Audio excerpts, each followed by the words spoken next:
Hello everyone, welcome to another episode of TCG Talk, back today with another video. And in today's video, I wanted to do a budget FI deck profile. I had a lot of fun with looking up what the cost of some top tier decks were, but also thought what would a budget list that is still really competitive, how budget could I possibly make it? So I went through a bunch of cards on TCG Player, kind of broke it down, and my goal was to get it under $50. I think that's a good budget threshold for an actual competitive deck. This deck isn't the end all be all, but I'd actually be comfortable taking this deck to definitely an Armory, and then if you really want to get crazy with it, a ProQuest, but probably not. But this deck definitely is something that could win Armory events, in my opinion. Perfectly fine, depending on how competitive your scene is, how big your scene is, stuff like that. So, and it'd be a good starting point to win then if you buy a couple extra cards and you're good to go. But this deck, bottom line, as I'm looking at my notes right here, this deck costed without shipping $21.49. So just the cards itself, 21 bucks. With shipping, and this is optimized shipping. So on TCG Player, whenever you have a cart full of cards, you can optimize the cart, which basically means it'll bundle all your cards with similar sellers. So if you have 10 cards from 10 different sellers, it'll try to bundle one seller to give you 8 of the cards, right? So it also will give you sellers sometimes that aren't as highly rated. Doesn't mean they're bad sellers, just means maybe they don't have the history.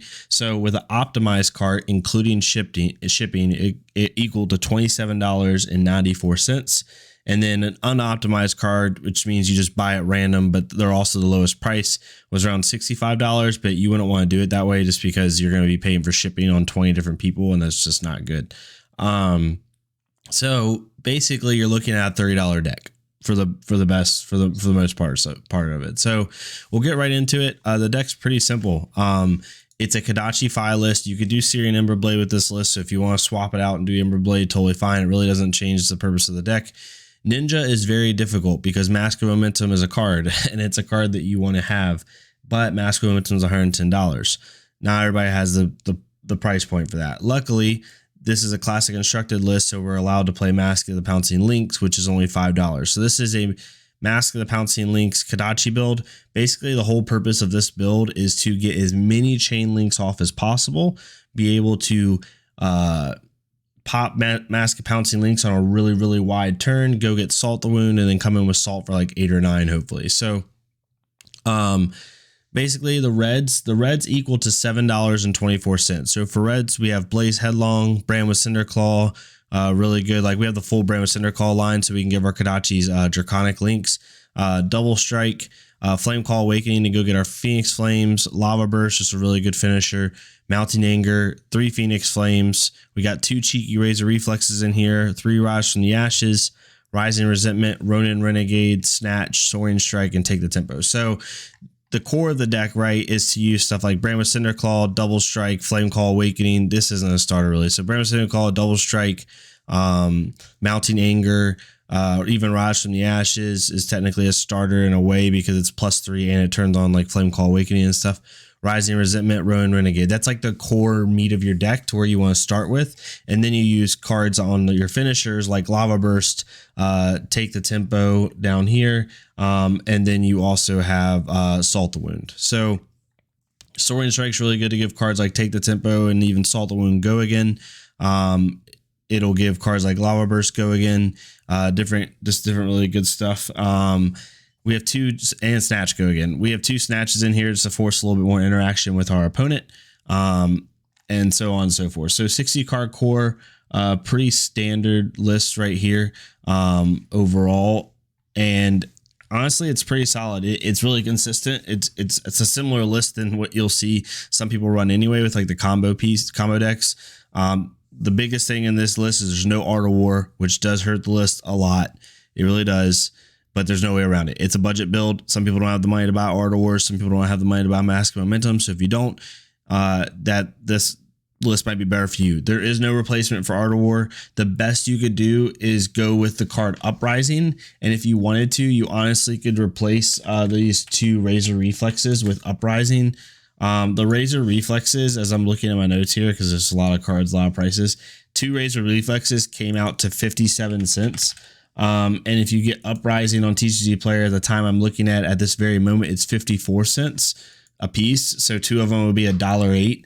So you're going to up the price of the deck by like 50 cents, but you're going to get a similar like Art of War type feel, and it's a 3 block. So you could do that as well. But that's the 60 card core, really simple. Just as much consistency as possible. Your main equipment line. So equipment was a little fun because I couldn't use Tiger Stripe Shuko, couldn't use Flame Scale Furnace, couldn't use Tunic. So you have to get a little creative, right? So the Kodachis are in here. Again, you can sub these out for Ember Blade if you want. I have Blossom of Spring in the main board, but you also could put Deep Blue in the main board. I think those are your 2 best chess pieces personally. You also use Vest of the First Fist. That's a good one. The reason I like Blossom of Spring is because on a turn where like maybe you have a Mounting Anger that you want to start with, you could pop Blossom of Spring and play Mounting Anger for free. You could use it to play Flameclaw Awakening for free, and that way you have more for Kodachis, or use it to play Razor Reflex for free at instant speed. So, or not the card instant speed, but get the resources at instant speed. You could play this or Deep Blue. I think Deep Blues is really good for hand fixing. If you draw 4 reds, this list only runs 12 blues and 9 yellows. So running Deep Blue will help you a little bit in hand fixing. You know, maybe there's a Phoenix Flame in your hand and it's just not going to do anything that turn. So you pitch it to then gain 3 resources. The only issue with Deep Blue as it pertains to this list is make sure you pitch a 0 cost card, which isn't that hard in this list, but because if you pitch a 0 cost card, let me back up. The problem with Deep Blue in this list is you have to sink a card to gain 3 resources, right? Doesn't matter what it is, just sink a card. You cannot use Kodachis on those resources because it will not get go again.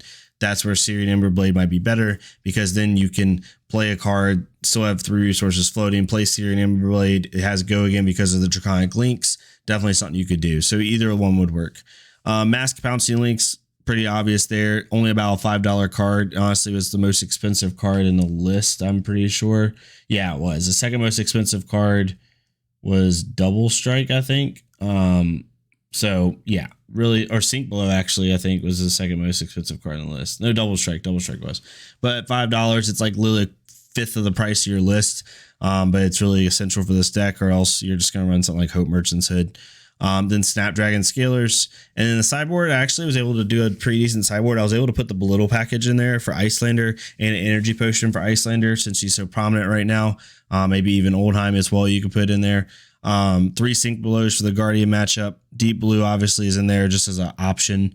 I have 2 sets of Iron Rot if you want to do those for the Guardian matchup as well, or just a matchup where you're going to need the extra block.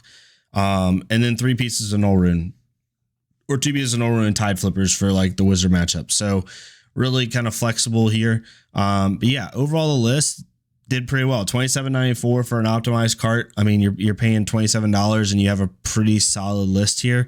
Honestly, I mean, you could add Mask Momentum, Shuko, and Furnace to this list, and Tunic. There's like your big pieces, Art of Wars, stuff like that. So overall, not too bad. If you're definitely a budget player, or you're wanting to just kind of get the core of the pieces and you know, slowly get the big ticket items later, you can, because this definitely has a lot of the pieces that a lot of people use in Kodachi lists. So yeah, let me know what you think. Definitely can swap it out for Ember Blade. Like I said, if you feel more inclined to play that play style, there's nothing wrong with that. But yeah, hopefully y'all enjoyed this. If you want me to do more budget lists like this, I can. I can do Katsu. I'll do Ira. Ira's already budget, but I can do Katsu, and then I'll also do other ones. I just wanted to start with the ninja classes and Benji. Even though rip Benji. Now that there's no Mask of Pouncing Links, playing Benji is just kind of abysmal. And Blitz. So yeah, let me know what you think. I'll leave a copy of the deck list down below if you want to take a look at it. Let me know what you think. And yeah, I'll see y'all next time on TCG Talk. Don't forget to join the Discord if you want down below as well. We have around 270 members in there right now. It's doing really, really well. I'm really proud of it. We talk a lot, whether you're a Ninja player or not, doesn't matter. We have fun with it. Definitely check it out. Let me know what type of videos you want to see in the future. And yeah, I'll see y'all next time on TCG Talk. Thank y'all so much.